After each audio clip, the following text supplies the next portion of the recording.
After hundreds of benchmark runs, 5 video cards were tested across 4 resolutions in 10 different car and track combinations in iRacing to reveal what happens when we pit a 7900 XTX versus a 4080 Super. I'm excited. Hopefully you are too. And just so you know, this might be a 15-20 minute video to you. This was 60 hours of work to me. A big commitment. And in order for me to keep up with all the new hardware coming out this year, new Ryzen, new Radeon, maybe new NVIDIA, I launched a Patreon. It's only a $3 general support right now. I have other plans, but please check out Benchmark Odysseys at Patreon and support me because I want to keep doing this. I'm good at this. I like it. Anyway, let's go talk about the cards real quick. Several models of the 7900 XTX can now be found under $1,000. Actually, Newegg has a bunch at $930, and it has 24 gigs of memory, but it does consume, or at least you can set it to consume, easily 100 more watts than a 4080 Super, and those are 16 gigs going for, $1,050 USD. As I spin my Dallara DW12, exiting the carousel, let's talk system specifications. Once again, I'm testing with the Intel 13700K with a 5.3 gigahertz all-core clock, and I'm using the latest GeForce and Adrenaline drivers, running iRacing Season 2 Patch 3 Hotfix 1. Speaking of Adrenaline, here is what the setup looks like for the 7900 XTX. I have all of these disabled because either iRacing doesn't support them or they're counterproductive to measuring frames per second. Here's the remainder of them. I have a few of these enabled, but I'll be honest, I was unable to spot a performance increase by doing so you don't have to do this. Here's the custom tuning that I've applied with a custom fan curve. Maybe there's some controversy here. I've tuned the card to use all the power in the world, but I'm not telling the fans to run 100%. Which means I could have run into some thermal throttling because it won't boost as high as I think it can go. But I'll adjust that for the next run of testing. Here's what the NVIDIA control panel looks like for the GeForce cards that I've tested. Again, I've got a lot of things at default or not enabled here. I find it very difficult to benchmark a difference between trying the different settings. So I left a lot of these as is. All the cards are custom tuned, but I'm just going to show the 4080 Super here. Here's the MSI Afterburner with 100 extra hertz added to the core clock and 500 to the memory. Last but not least, here's the iRacing configuration. The graphics that I picked, almost everything is turned on. This is very demanding for the graphics card and the CPU. So I'm changing the format a little different this time. Instead of going track by track and doing the summary at the end, I'm doing the summary up front, and we'll explore outliers and other ideas by going track by track as necessary. And the first result is surprising. The 4080 Super has an 11.3% lead over the 7900 XTX, and it only has a 6.3% lead over the 3080 Ti.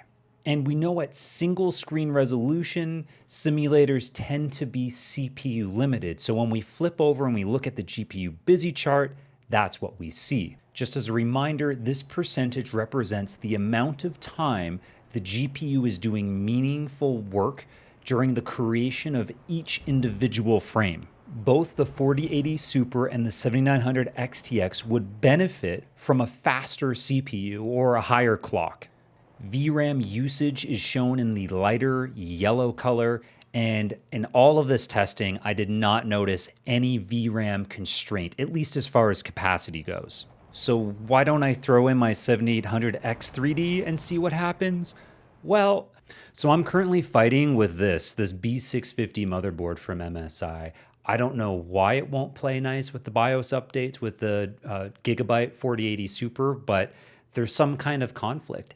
And the official forums that I've read have suggested that, yeah, this happens every once in a while. So there might not be a solution and I'll have to replace it. So anyways, Here are the 5 tracks that I tested at this resolution. It's a total mix match of racing scenarios, and I'm going to be cycling through the replays up top, so if you're curious about which ones I'm using and what they look like, just take a look. The 7900 XTX showed the biggest disadvantage at Talladega, where it was behind by 14.3% compared to the 4080 Super. Unfortunately, I have no testing with rain this time. The latest iRacing updates totally screwed up my replays. I'm unable to benchmark using rain right now. The wettest track I have to work with is the Mugello replay here, which is a IMSA multi-class race at a very foggy Mugello. But performance here is limited by CPU more so than the graphics cards themselves. Next is a widescreen resolution. I got into trouble in my first CPU analysis video by calling this the wrong name. So you know what? I'm not even going to use names. I'm just going to call it 7680 by 2160. This is basically dual 4K. You'd get it on a Samsung Odyssey Neo G9. And perhaps shockingly, we've got a tie between the 7900 XTX and the 4080 Super, both benched at a 22% advantage over a 3080 Ti. When we look at the GPU busy chart, it's surprising to see the 7900 XTX with a few points over the 4080 Super, 97 to 94. This resolution appears to be a tipping point at which these high quality settings really are demanding for the video card. Here is the performance track by track between the two video cards. I tested at one additional track that I did not test at single 4K, and that's the Charlotte Oval, and this one tips into the favor of AMD. And then notice with Talladega, which was a big loss for the Radeon, it's now turned into a win. But it's important to note that I don't own a Samsung Neo G9. I mean, those are really nice, but they're very expensive. So I'm emulating the scenario by running iRacing windowed at the resolution a G9 would be at, using Eyefinity and surround. So it's a single canvas according to Windows. That's in contrast to the single 4K, where I tested full screen with just one monitor plugged in. So I don't know if my testing emulation is accurate to real G9 usage. And in hindsight, I probably should have just used 2 monitors in surround and Eyefinity. Oh well. Okay, now it's time for some triple screen testing. And I'm not testing at triple 1080p because if you've seen my other videos, we know we're going to run into a CPU bottleneck at such a low resolution as that. And if you're buying these high-end video cards, you should only be buying them for a big resolution like dual 4K or triple 1440p. So speaking of triple 1440p, let's get into that right now. Well, the numbers really do speak for themselves. The 4080 Super has a substantial lead over the 7900 XTX, which trails behind the leader by 27.7% and barely holds a lead over the 3080 Ti. So what's causing this massive performance difference between the two cards at the top? Well, there's a little checkbox, and it's called Render Scene Using 3 Projections, and this takes some explaining. Okay, bear with me as we change genres. This is Overwatch 2, and I picked this one because we can still change the field of view. Most other competitive shooters, it's locked or very restricted, but in this one, we're allowed to change it from 80, which is what we're looking at now, or we can increase the field of view to 103 degrees. And look at how much more I can see of the environment around me. This is why players do it. The more data I can see, the more I can react and have a competitive advantage. And there is a not so obvious trade-off, and that's distortion. So if I turn to the right, I haven't even moved, I'm just turning to the right, look at how the door frame, the yellow door frame, significantly stretches. And you can even see the little robots outside, they have become, plumper, fatter. And when it comes to sim racing, we can also use field of view to gain a competitive advantage. And that's what triple screens can provide. But just like we saw in the first-person shooter, by increasing the field of view, we have introduced distortion. If you watch the trucks move around on the far left and the far right, you will notice that their dimensions are a bit skewed. They're also fat, and that's a consequence with this field of view adjustment. There is a solution though. So I think this comes out of an NVIDIA slide deck. I think there's better, higher quality images of it, but I love how retro this looks. So let's roll with it. So we start from a singular viewpoint, which is here, and we're creating 3 viewports, which are those. This is a really good example of where your head is in the cockpit, and then there are the 3 monitors wrapping around you.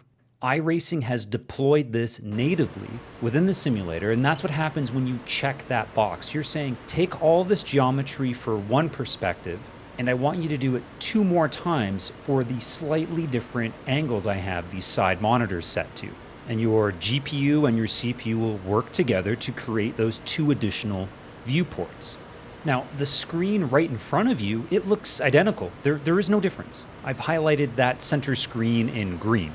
But the side screens look totally different from one another. Not only can you see more with the 3 projections, but it's actually more authentic to what that viewport should be. Unfortunately, there's a huge performance impact to enabling this. Our performance drops from 147 frames per second to 94 frames per second. That's a 36% decrease. There's another checkbox, but it's grayed out for Radeon users, and it says Enable SMP.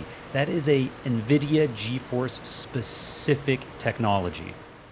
It stands for simultaneous multi-projection, and it allows the repurposing of geometries to create a different viewport without having to go back to the CPU. So at the bottom, I have the 4080 Super with SMP disabled, but we are running 3 projections. This is already 12% faster than the 7900 XTX, and when we enable SMP, look at that FPS jump. It's impressive. This is why we see some of those big wins for the 4080 Super when testing at triple screens and running 3 projections. Okay, with all this knowledge now, let's go back to the numbers, back to the tracks that I tested with triple 1440p, and here we are looking at 6 of them that I've specifically selected because there's actually a lot to talk about here. Across the 10 tracks, the 7900 XTX is on average 27.7% slower than the 4080 Super when we have triple projections, and the 4080 Super is using SMP. And if I add in the percent difference per track, we see the outliers at the top, the Charlotte Oval and the Muskoken replays. At first I just shrugged this off, then I thought, maybe it's something like the weather, or how old the track is, or 3D curbs, or 3D foliage, or, I wonder what it is. It actually all comes back to these side projections. How much time and how complicated is the scene being rendered on the left and the right? It seems like trackside objects matter, but what matters the most is cars. How often are you door to door with other cars on track? With the Charlotte Speedway, which I've been playing up top here, this actually settled into, I would call it single file racing, at least from the perspective of the driver. The Muskoken replay is also very similar as long as the cars stay on the track. It also helps that the field size is smaller. There are only 14 street stocks and there's 12 RF 1600s. We've already watched a lot of the Talladega battle, and that had a tight pack, close quarters racing, so it makes sense that performance suffered there without SMP. And the bottom 3 results are from multi-class fields. Okayama was a production car challenge with 35 cars. Mugello, which we're watching now, was 49 cars. And Zandvoort is a LMP2, GT4 race. And so here are the rest of the tracks that I tested, and you can clearly see that pretty sweet advantage that SMP enables for NVIDIA users. So when I captured these replays and I picked the drivers to show you guys and benchmark, I picked the ones that were most exciting. And And by that nature, that means there's a lot of side-by-side battles. And turns out that has a big implication against Radeon. And it really flexes the abilities of GeForce with 3 projections. One thing that's counterintuitive is the GPU busy. With SMP off, both cards are actually waiting more on the CPU. Generating those additional viewports requires more back and forth between it and the graphics cards. Last up is triple 4K, which I only performed on the 4080 Super and the 7900 XTX, and I only did 3 tracks. I've enabled iFinity and Surround for this testing, and they're both running iRacing full screen. I think the gap closes between the 2 cards because this is a big workload for the GPU, and it gives time for the CPU to get all that geometric pre-processing done before the cards need it. However, Zandvoort is that multi-class race that's very intense, and once again, without SMP, the Radeon struggles here. It's down 25% compared to the 4080 Super. Both cards were actually 99% busy in all of the tests except for the 7900 XTX, which was 92% at Zandvoort. That's why we see this average get reduced here.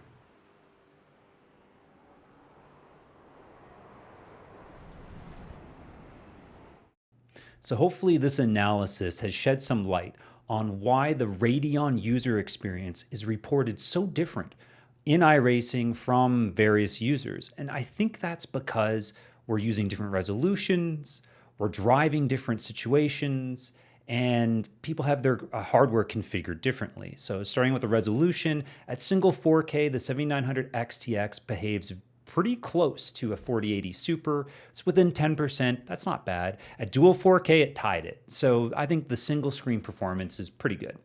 Triple screen, well, that's where things get a little messy.